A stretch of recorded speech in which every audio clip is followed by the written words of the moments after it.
Assalamualaikum warahmatullahi wabarakatuh. Bertemu lagi dengan saya. Mari kita belajar SKD untuk persiapan CPNS tahun 2026. Hari ini kita akan belajar pembahasan soal-soal. Oke, langsung saja kita bahas soal-soalnya. Kemarin kita sampai nomor 20.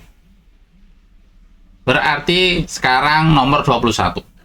Selain sebagai hak dan kewajiban, bela negara juga merupakan kehormatan bagi warga negara. Adapun makna bela negara sebagai kehormatan warga negara adalah, kalau bela negara ini yang mengarahnya ke kehormatan bagi warga negara, ini berarti tentang kesadaran, keikhlasan dari lubuk hati. Bela negara dilaksanakan dengan penuh kesadaran. Nah, ini penuh kesadaran, tanggung jawab, dan rela berkorban dalam pengabdian kepada bangsa dan negara. Nah, 21 jawabannya adalah yang A. Lanjut nomor 22. Aktualisasi kepemimpinan bela negara salah satunya dapat dilakukan dengan cara aktualisasi kepemimpinan bela negara. Itu ada 3. Yang pertama, kesediaan membantu, kesulitan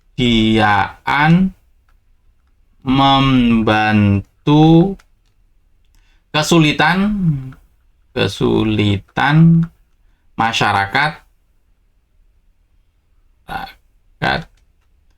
dan kelompok. Yang nomor 2, menjadi teladan warga negara. Menjadi teladan warga negara dalam menjaga NKRI. Dalam menjaga NKRI. Yang ketiga, mempengaruhi dan mengarahkan. Mempengaruhi dan mengarahkan kecintaan warga negara. Kecintaan warga negara kepada NKRI. Kepada NKRI. Kemampuan untuk menjadi wadah aspirasi masyarakat. Bukan. B. Mengawal upaya mencapai tujuan nasional. Juga bukan. Menjamin keberlangsungan hidup warga negara. Juga bukan. D. Menjadi teladan warga negara dalam menjaga NKRI. Nah, menjadi teladan warga negara dalam menjaga NKRI. Jadi jawabannya adalah yang D. E. Menjadi ujung tombak dalam upaya bela negara. Juga bukan. Lanjut nomor 23. Komisi Pemberantasan Korupsi KPK merumuskan integritas ke dalam 3 nilai, yaitu integritas inti, integritas etos kerja, dan integritas sikap.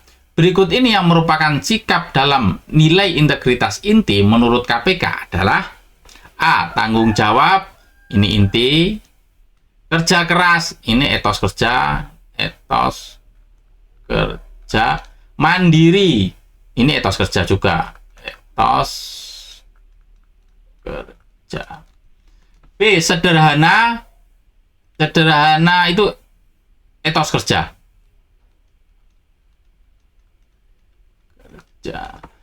Jujur, nah ini inti. Amanah, amanah ini sikap. Amanah ini sikap. Bentar, kita cari yang lain dulu. C. Jujur, nah ini inti, jujur. Amanah dan berani.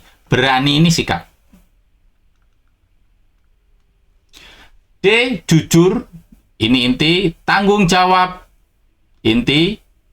Disiplin, nah ini inti juga, jawab. Nah, amanah ini sikap. Amanah, sikap.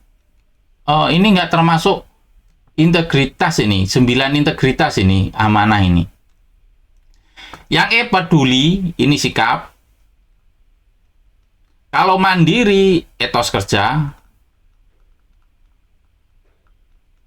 Kerja keras, ini etos kerja. Jadi jawabannya adalah yang D. Amanah itu termasuk kemana ini? Jujur mungkin. Amanah ini kalian coba tulis di kolom komentar. Amanah ini masuk integritas yang mana?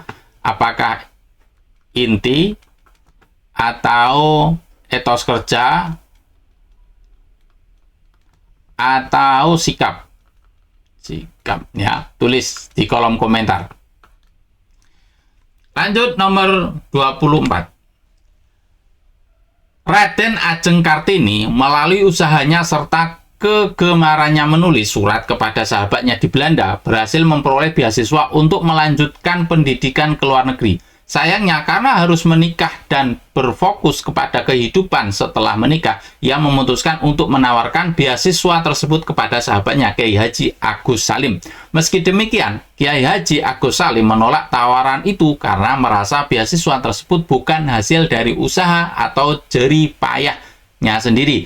Nilai integritas yang dimiliki oleh Kiai Haji Agus Salim dapat diteladani melalui sikap. Nah ini. Beasiswa tersebut bukan hasil dari usaha atau jerih payah sendiri. A. Berusaha untuk mencapai cita-cita dengan usaha sendiri. Nah, ini usaha sendiri. Oke, bagus. B. Saling tolong-menolong dalam setiap kesulitan. Di teks tidak menarasikan setiap kesulitan.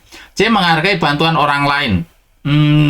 Tidak masalah menghargai. D. Tidak menerima pemberian orang lain. Oke. E. Mengerjakan soal ujian. Ini juga tidak membicarakan soal ujian.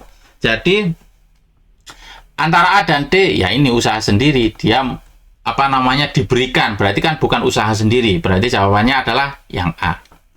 Lanjut nomor 25. Integritas telah lama menjadi nilai yang dijunjung tinggi oleh para pahlawan nasional. Salah satu pahlawan yang mengamalkan nilai tersebut adalah Bung Tomo. Pria bernama asli Sutomo ini merupakan tokoh penting dalam peristiwa pertempuran 10 November 1945 di Surabaya, Jawa Timur. Bung Tomo berperan penting dalam membangkitkan semangat arek-arek kota pahlawan melalui pidatonya, mendorong mereka untuk tetap berjuang melawan penjajah yang berusaha merebut kembali kemerdekaan Indonesia. Kutipan pidatonya bahkan masih terngiang hingga kini. Lebih baik kita hancur lebur daripada tidak merdeka. Semboyan kita tetap merdeka atau mati. Berarti keberanian ini. Pidato tersebut berhasil membakar semangat para pejuang untuk terus berjuang tanpa rasa lelah dan pantang menyerah. Meskipun nyawa menjadi taruhannya, sikap yang ditunjukkan oleh Bung Tomo dalam kisah ini merupakan salah satu cerminan nilai-nilai integritas, khususnya peduli, bukan masalah kepedulian. Berani, nah ini keberanian Bung Tomo dalam menyikapi penjajah, mengobarkan merdeka atau mati. Berani berarti kan menantang, itu keberanian. Kerja keras, bukan masalah kerja keras. Jujur, tidak membahas masalah kejujuran. Mandiri, bukan juga. Nah, tapi berani, slogannya merdeka atau mati. Berarti B jawabannya. Lanjut nomor 26. Jujur dalam perkataan dan perbuatan, menghormati sesama manusia, dan membantu orang lain yang membutuhkan adalah contoh dari norma agama. Bukan masalah keagamaan. Kesusilaan. Nah ini kesusilaan. Kesopanan, bukan masalah kesopanan. Ini perbuatan menghormati sesama manusia. Dan adab. Nah, berarti kan sosial, masalah kesosialan. Bukan masalah kesopanan. Juga bukan masalah hukum. Ini apakah masalah adat? Juga bukan.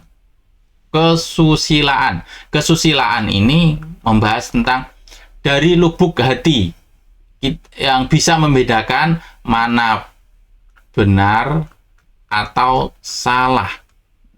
Ini baik atau buruk.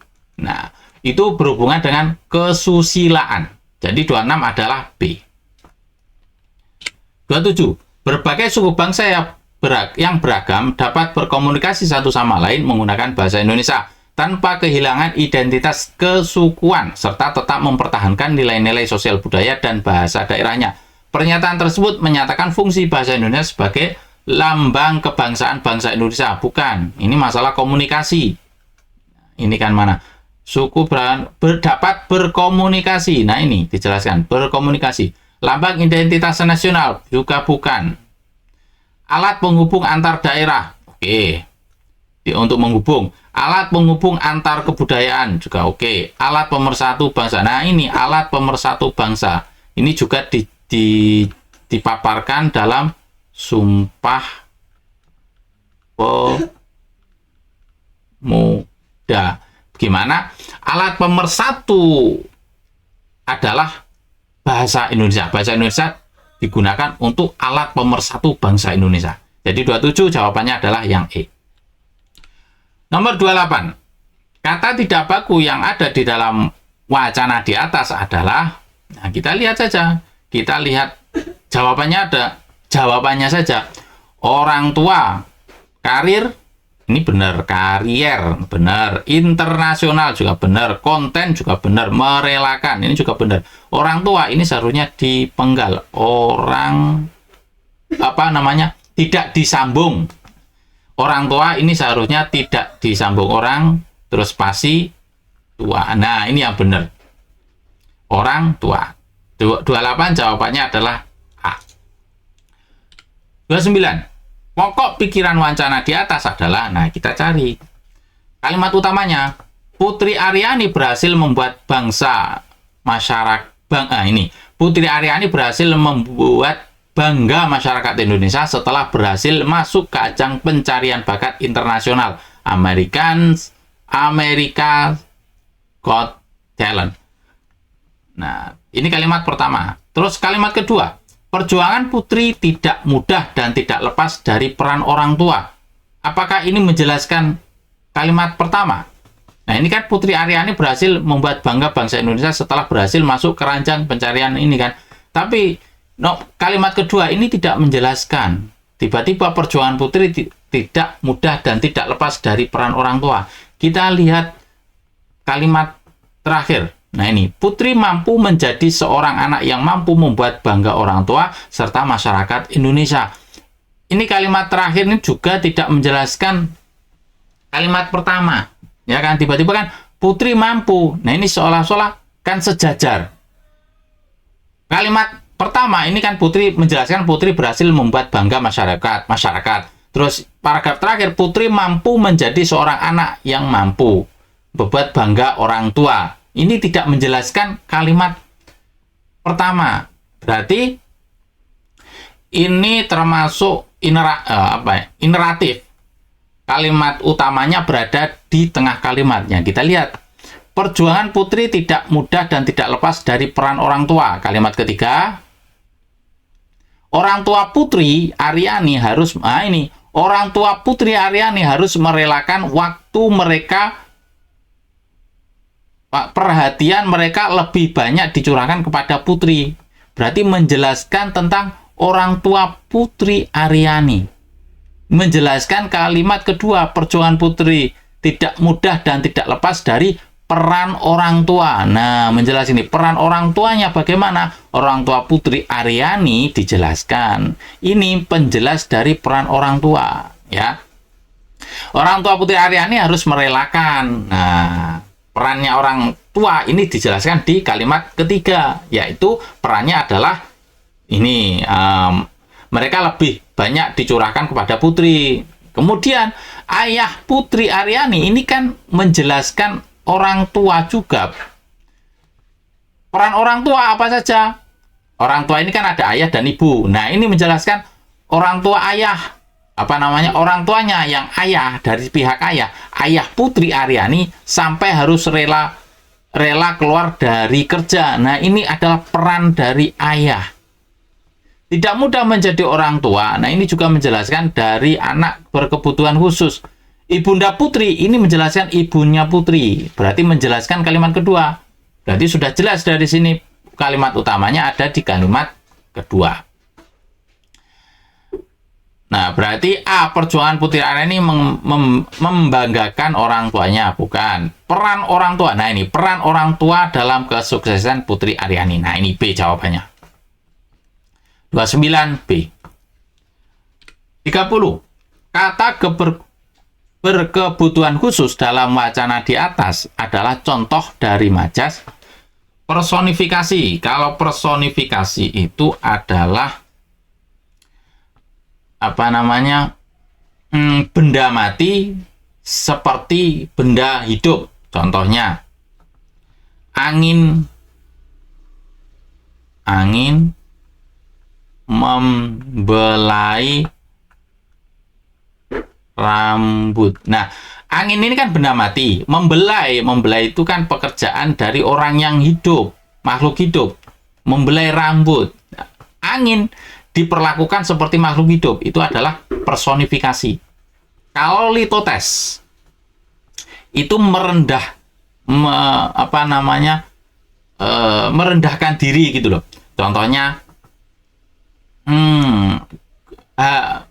gubuk mampirlah ke gubuk mampirlah ke gubuk kami. Nah, seperti ini. Mampirlah ke gubuk kami. Padahal gubuk ini menunjukkan rumah. Ini adalah litotes, merendahkan diri, menyederhanakan diri. Itu litotes. Ayo, kalau eufemisme itu adalah mencari kata-kata yang yang baik untuk sesuatu yang kasar, seperti tunawisma. Nah, itu kan untuk orang yang wisma itu gelandangan kalau nggak salah. Tunawisma, terus ya macamnya seperti itulah.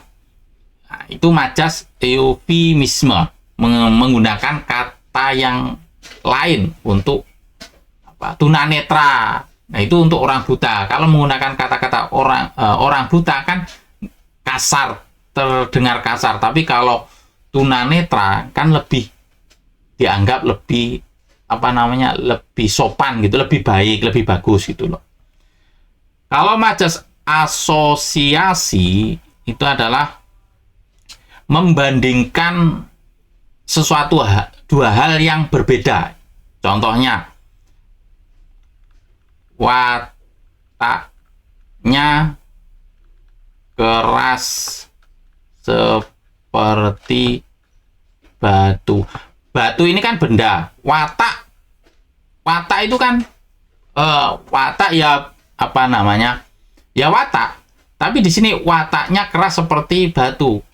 Watak disamakan dengan batu, padahal watak dan batu ini kan berbeda jauh. Nah, itu adalah asosiasi. Menyamakan sesuatu yang berbeda dibandingkan. Kalau metonimia itu seperti ini. Membuat kata-kata yang mudah dimengerti. Contohnya seperti ini. Adik membeli sanyo. Nah, sanyo ini kan merek. Tapi di kalangan umum, yang namanya sanyo itu maksudnya adalah pompa air. Dia naik Honda. Nah, yang dimaksud Honda di sini adalah sepeda motor. Itu adalah metonimia. Terus, apalagi? Beli, contohnya seperti itu tadi lah. Beli sanyo, padahal yang dibeli itu adalah pompa air. Mengendarai Honda, yang dimaksud Honda di sini adalah sepeda motor sebenarnya. Seperti itu. Jadi jawabannya adalah berkebutuhan khusus. Nah, ini untuk memperhalus keadaan dari putri yang sebenarnya adalah seperti memiliki kebutuhan khusus. Ini kan mensopankan, menghaluskan perkataan. Berarti ini adalah majas eufemisme. C jawabannya.